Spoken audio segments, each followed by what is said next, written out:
Okay, gonna do a video. It might get lengthy because picking these locks is, for me at least, not too easy. So I've made a pointer clip here. This is currently just got tape on it. You see that's for the cowie. I have some other tapes and stuff that stick on for different locks because they have different spacings, different amount of heights. We have the cowie pick here. This has an E3 clicker on it.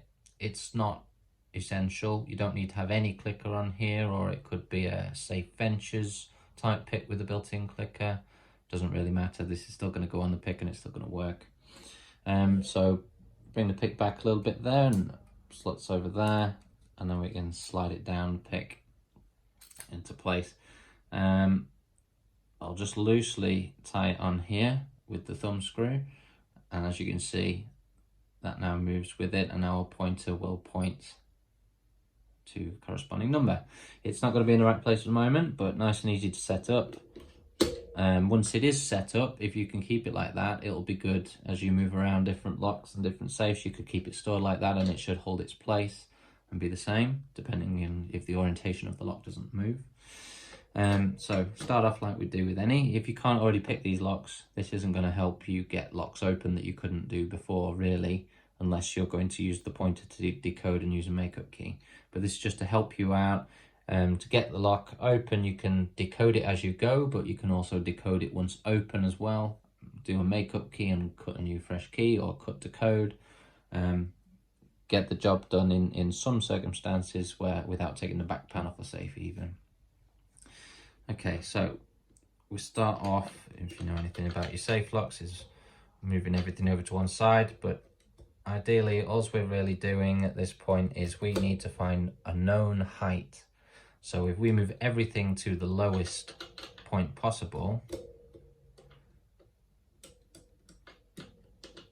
like that, then we can find where cut 7 is. Ideally, we'll get into the anti-picks of the safe lock by doing this. And this is how we typically start off picking this lock regardless anyway.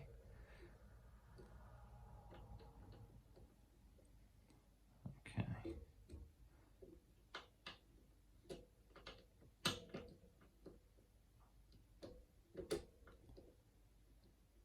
Okay, so I'm going to look at the camera lens here and try and set it up for you so you guys can get the coding. If I set that onto 7, at the moment I think that's where 7 should sit. Right, so maybe a little bit more.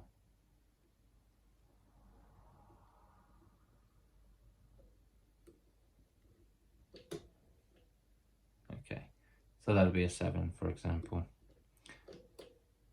So with the chart set in roughly the right place, we will now begin to pick the lock. If we notice something isn't right as we go, we can always adjust it on the fly.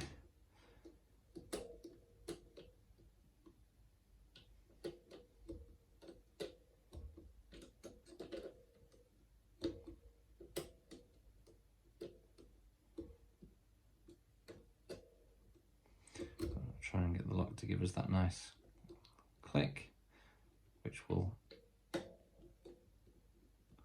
tell us what needs picking. Things are loose still at the moment. Okay, that was solid. We got a little click there.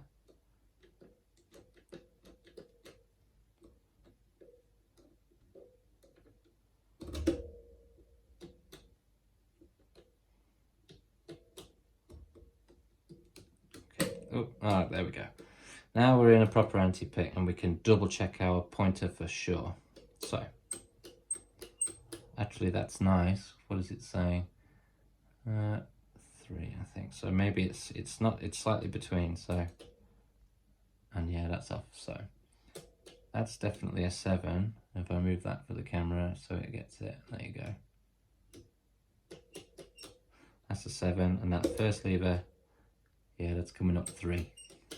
So while I'm in that, I can actually let go of the pick And let's get a sticky note here.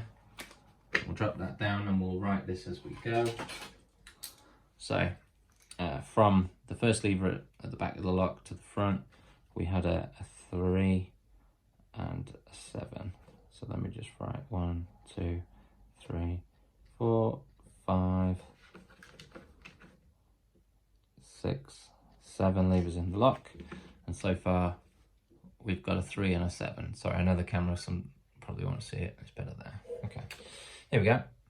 So that's a 3. That's going to be a 7.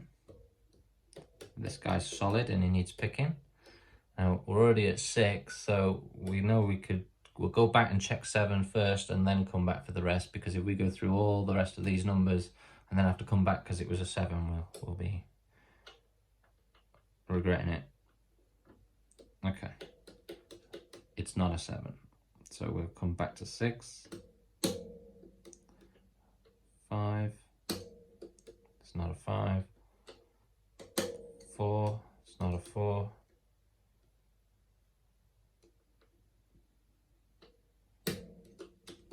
2, 2's nice. Oh, that's a 3, sorry, 3 is nice. So, give me a pen, we'll write down a 3 for that. Move on to the next. We can always come back to the front again if we want to check, make sure everything's still in place. That's still a 3. That's still a 7. So, and then that's a 3. Next one. We are solid here. It ain't a 7, so we're good, and it's a good starting point, and that's why we set everything at one place as we start.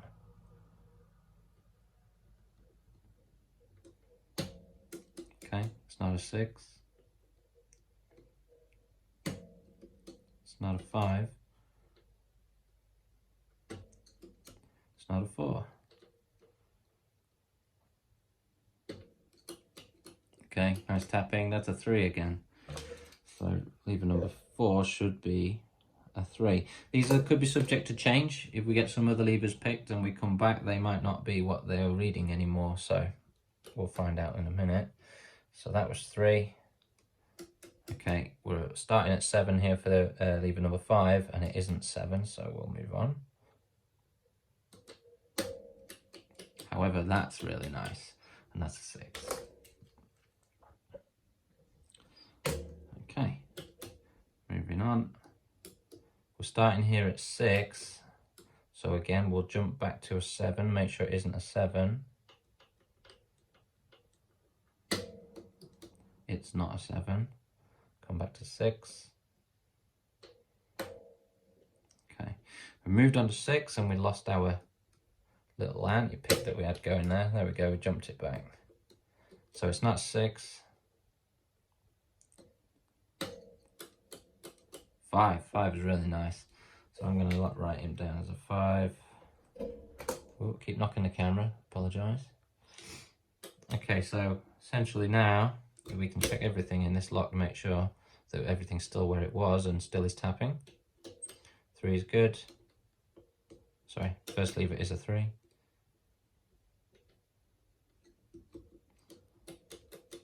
Second lever is a 7, as we wrote. Third lever is a 3. Fourth lever is a 3. Again, all as we wrote. Fifth lever is a 6, as we wrote. That's a 5, as we wrote, leaving the final lever. Oh, okay, and we got the lock open. So, in situations like that, I'm not 100% sure what that last lever was.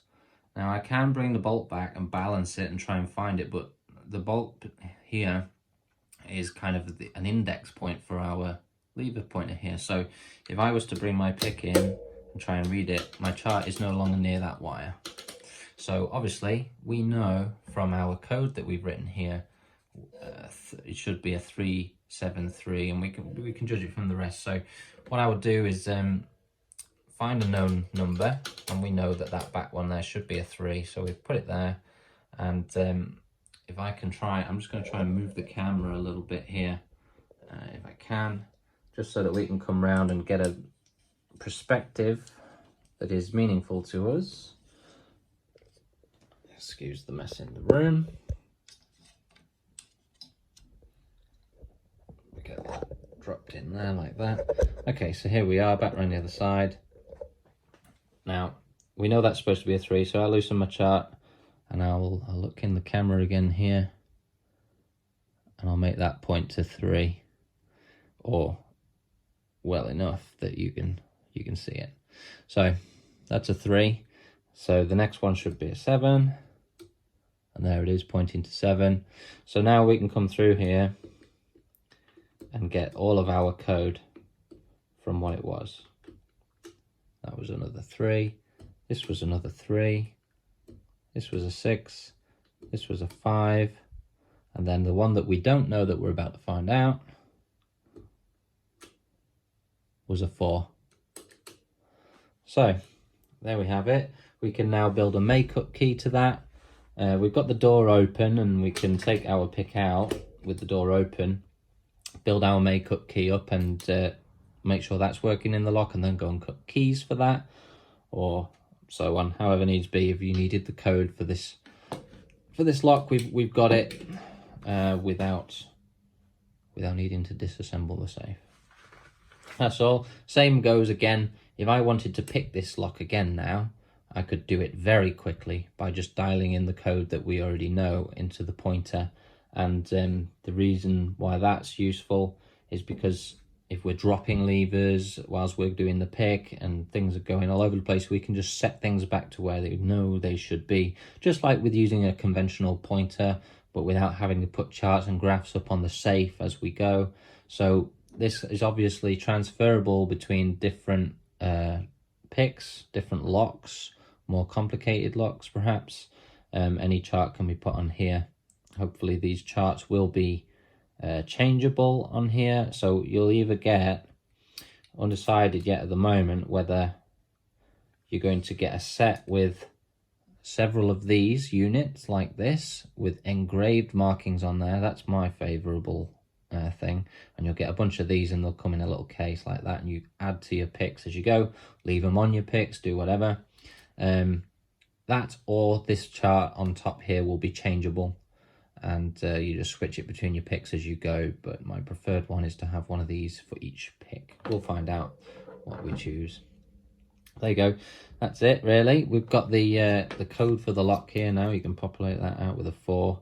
Ooh, that was a disgusting 4. There we go. We have the proper code now for that key if we so wished to make a key and open it. Okay. One other useful thing it might be for, if you have a safe with 2 locks on, but you've only got 1 pick, these locks are always key retaining, so you would be able to open one lock and decode it like that and do your makeup key, use your makeup key, and then proceed to pick the second lock as well. So very useful for that also. All right, that's all. Thank you.